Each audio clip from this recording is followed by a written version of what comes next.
Australian Test cricket. Freeman is too good. The crowd roaring. Freeman wins gold. Cathy's the winner. Australia the winner. Cathy Freeman is a national hero. Thurston to choose from with Coote. He hits it. He's got it. He's got the field goal. He's got the premiership. Now on Cos and Heels, it's time for Remember Wednesday. Over the last few weeks, it's come to light that the Storm has engaged in a long-term system of operating what might conveniently be called two sets of books. To their credit, this morning the Storm representatives have come in and confessed to a well-organised system of paying players outside the cap. Well, the confessions came out. We're taking you way back to 2010 to the story that rocked the NRL world, Corey. Yeah, they certainly did. It was the Storm entered the competition at the conclusion of the Super League War, just to take you right back to how it all started. In 1998, they won a comp in their second year, in 99. Craig Bellamy was then appointed the Storm coach after leading a sustained period of success since then. In 2006 to 2009, the Storm won 2 premierships and 3 minor premierships. Nothing's really changed in that area. They've been unbelievable. But as you just touched on, Heels, claims from a whistleblower that the club was keeping a second set of books, and the NRL conducted an investigation in late 2009 and early 2010. And after initially denying the claims, the Storm officials confessed on the 22nd of April 2010 that there was systematic breaches in the salary cap over 5 years. Now, the monetary term over that period of time was in excess of $1.7 million over 5 years. The NRL then stripped the Storm of their premierships and minor premierships and forced them to play the rest of the season in 2010 for no premiership points. And if you remember, I remember very vividly, all bind together, and they walked out of the dressing room together. There was Craig, Cooper was part of that. Billy was there. Cameron, all on that front line. Ryan Hoffman was another one. And they just walked out together. And for what was, it was a moment in sport, in particular with the rugby league Heels, that, to have 2 sets of books, they were cheating the system. The inflated supplier invoices, I believe, I read yesterday when I was looking all this up again, and the inflated bit was then paid to players, and not many people would know about it, and how that was getting done. The 07 and 09 premierships gone, 06, 7 and 8 minor premierships gone. And then in 10, they decided, yep, your World Club Challenge is finished too. So, and I don't think any salaries of players got retracted. No. Or were the prize monies of those, given back? So, yeah, it was an enormous moment in the NRL at that point in time. After the break, we're going to catch up with Paul Kent, who was the NRL journalist who pretty much covered everything to do with that at the Daily Telegraph at the time, worked tirelessly around the clock because it was a massive story. We're going to catch up with him and get his sort of, his memories on what unfolded. I remember playing against the Melbourne Storm that year, Heels, and if their points continued, as in if they were accruing points towards the end of the year, they would have finished minor premiers again. Righto. I've got no doubt in terms of the club's history and where they're at, and they're such a successful club, the Melbourne Storm. That was a moment for them, and I've spoken with Cooper privately, I've spoken with Cam privately. It galvanised them as a group. Now, everyone's got an opinion. If you do have any memories back to that time, we'd love to hear from you. 0467 736 736. $1.7 million over 5 years is not a lot of money. And in the last year, it was 700. They were 700 over. So was it getting worse, maybe? Because 250, it's not that hard to be 250 over the cap, is it? It's not. Absolutely not. No. I think the clincher or the kicker was the fact there was 2 sets of books. Because system. We everyone's had the same conversation over a long period of time about salary caps and sombreros and this, that, and everything else, and players getting paid cash and under the table here, under the table there. Essentially, to some degree, that's what was unfolding. Yet they got caught, but I think it was the 2 sets of books, and Paul Kent will be able to really clarify that because he covered the story and has done for a long period of time. But did the punishment fit the crime? Yeah. Like, you talked about you stripping those two. I think there was even split then, wasn't it? Those two premierships. The opinion? Well, my opinion was they won the premierships. They did. Some would say, well, they cheated. Well, yes, they cheated from a monetary point of view, but the players I felt that they won those. And Cam Smith was obviously at the forefront of what they were doing back then. He spoke about it also many years ago. Yeah, we still they're ours. We were there on the 1st of November in 2006 or in 2005. Running up hills. Doing 3 hill sessions a week. We were there. Saturday mornings at 6:45 in the morning, running laps around Optus Oval. We're doing all these. We're doing these contact sessions. We're doing these wrestling sessions. We're lifting weights and doing all this training. So it's hard to then say to someone, mate, well, that's gone. We were there in ANZ Stadium in 2007. We were there in ANZ Stadium in 2009. Like, it's hard to say, mate, well, that's gone now.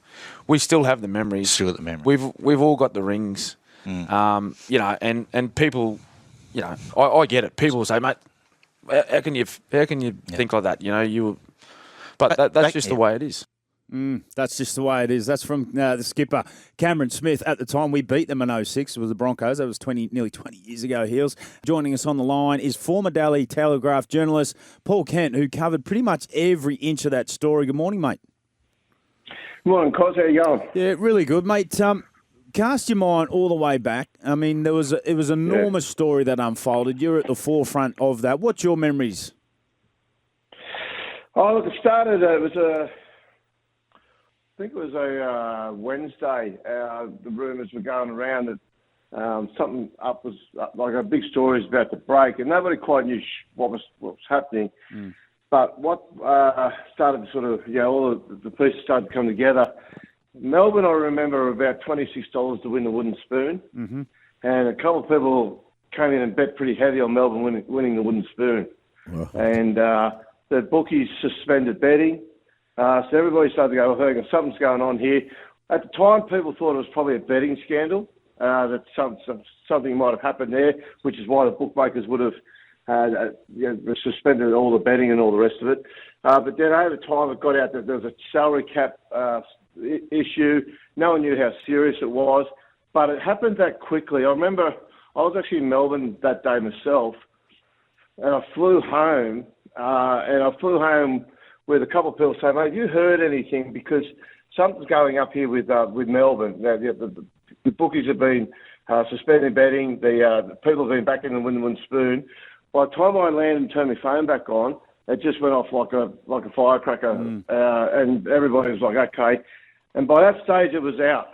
Melbourne had been caught cheating the salary cap, and it all happened very quickly. Unlike other salary cap issues where clubs have argued and all the rest of it, this one happened very quickly because I think primarily because News Corp owned the company at the time. And it was systemic by the sound of it. Was that a big part of this? Once you found out it had been going on for 5 years, and the 5th year was probably the most over the salary cap. Is that one of the damning claims, or is this overreaction? No, it wasn't an overreaction. They got what they deserved. The thing about it was, it was systemic. So players were signing 2 contracts.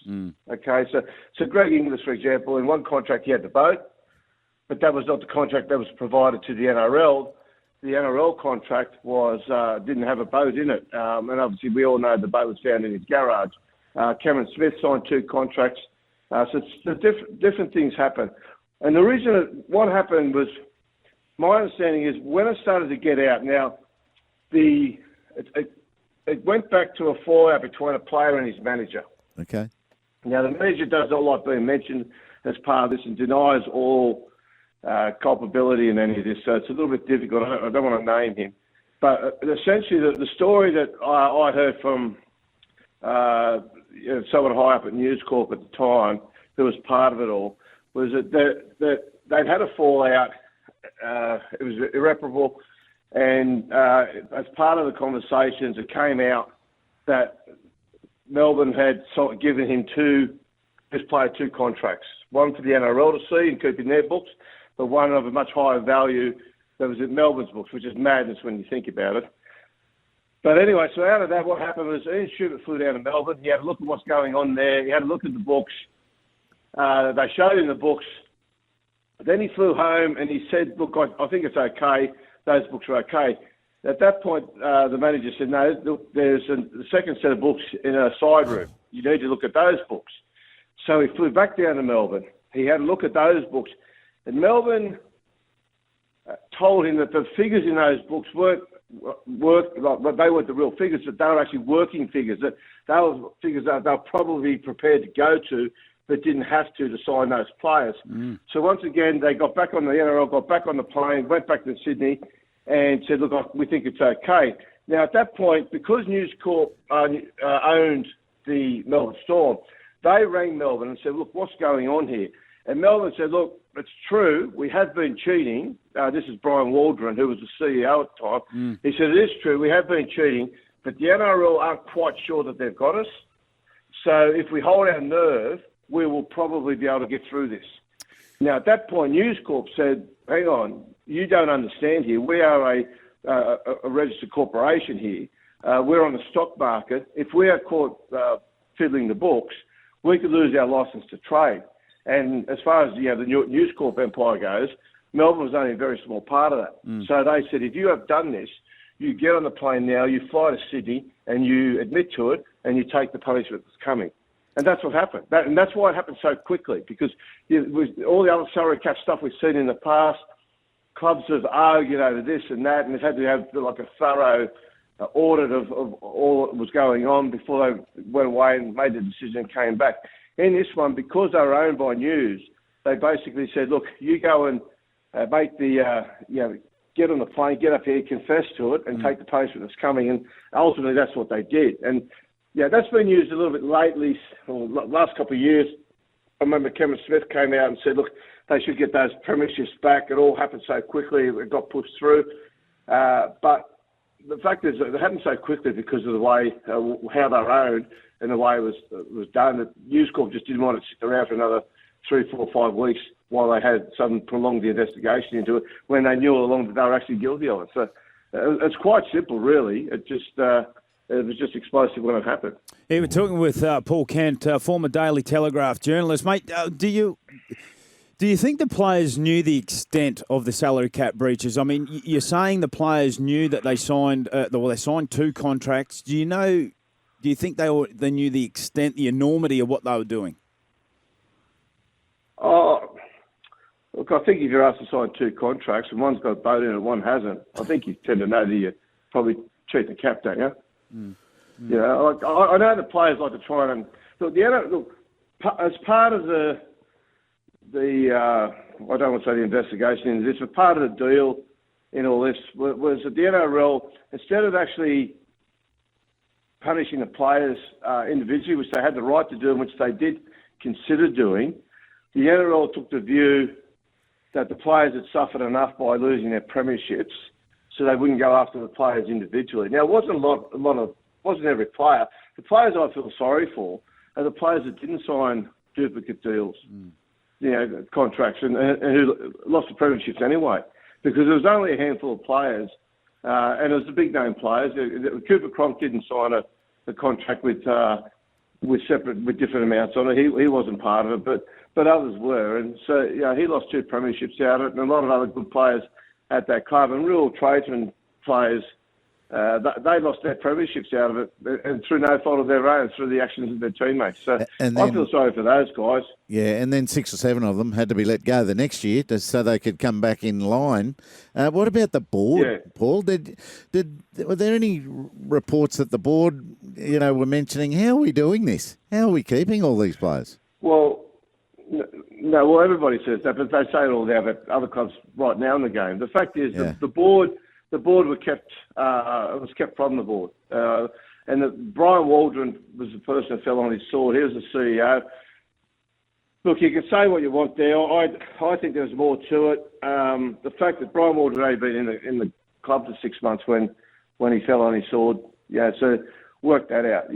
But I dared at the time to suggest there might have been others involved in it. and was met with a pretty hot response from people because they took offence that they could be implicated in it. But to your point, I don't think it was the board, but I did find it difficult to understand how a bloke who's only been in the club for 6 months could be responsible for all that happened. Yeah. But he took the responsibility and he lost his job over it. Hasn't worked in sport again. Yeah, right. So the whistleblower, Kenty, who was that? Well, Quaz, I'd like to tell you, but he gets upset whenever he gets mentioned because he denies it. Yeah. So, Okay. and it's, I don't want a lawsuit landing on your doorstep tomorrow morning because you might sue for defamation. But it was a player manager. Player managers tend to know where all the bodies are buried in rugby league. So they're the guys, because they're the ones who, I'm not naive enough to think there's no salary cap cheating going on now, okay? But they're the ones that have to be part of it. The player managers have to be part of it. See, when Canterbury got caught in 2002, the players didn't know then, okay? So that was what's different between them and Melbourne. When Canterbury got caught in 2002, so when you sign your contract, because you know this, you sign 3 contracts. People don't know that. So you get one contract goes to the NRL, one contract goes to the club, and one contract is for the player to keep. And, they should all be identical.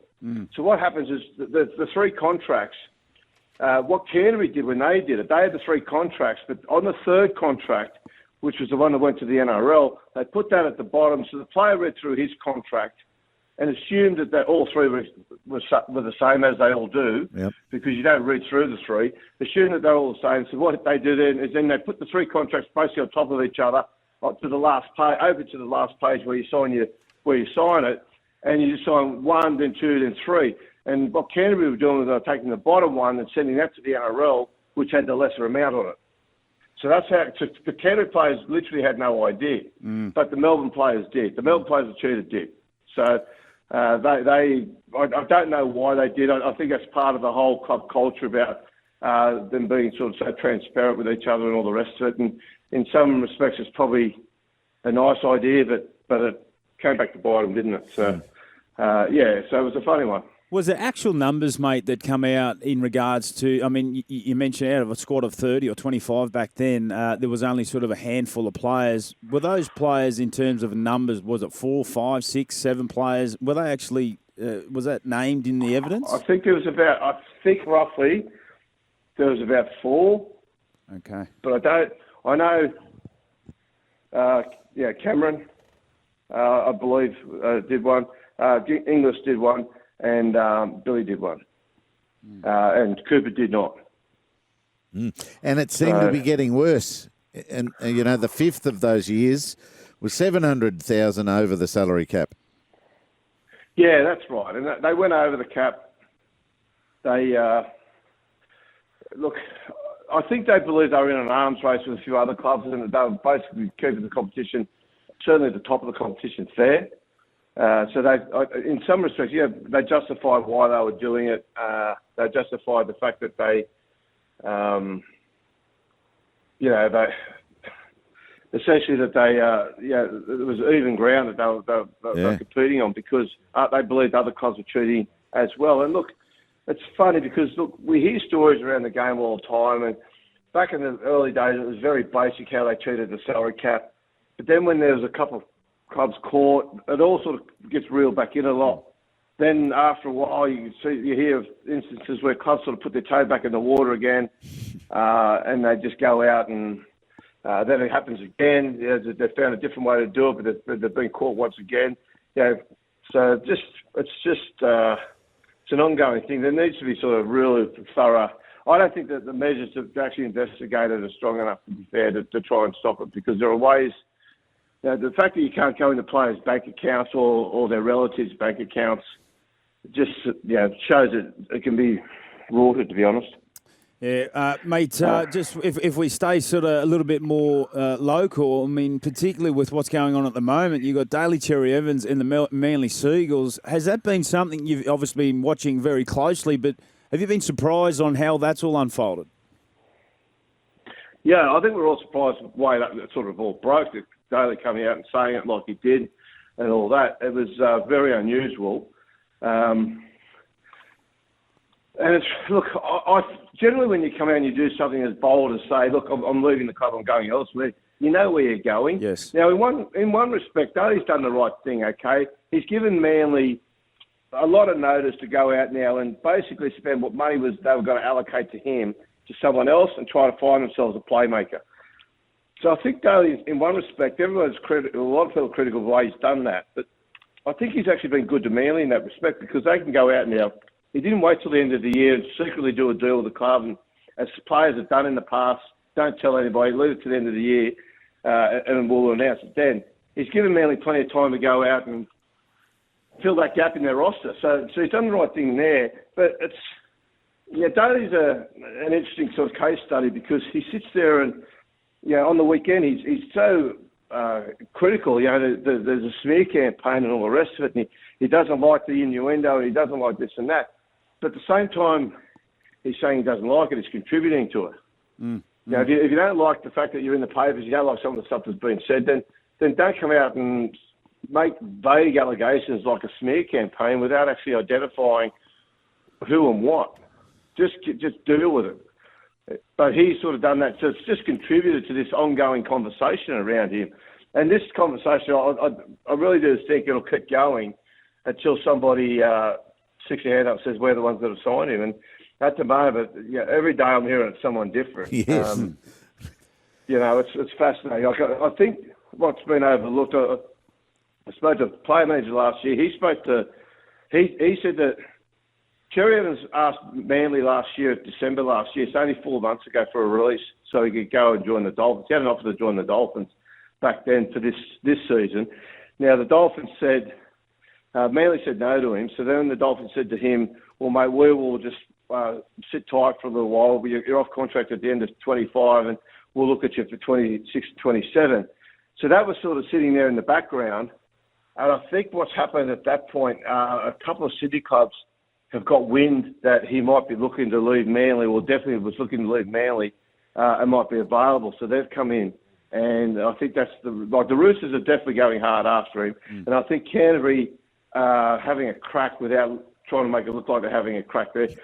All their public conversation is, no, we're not interested, all the rest of it.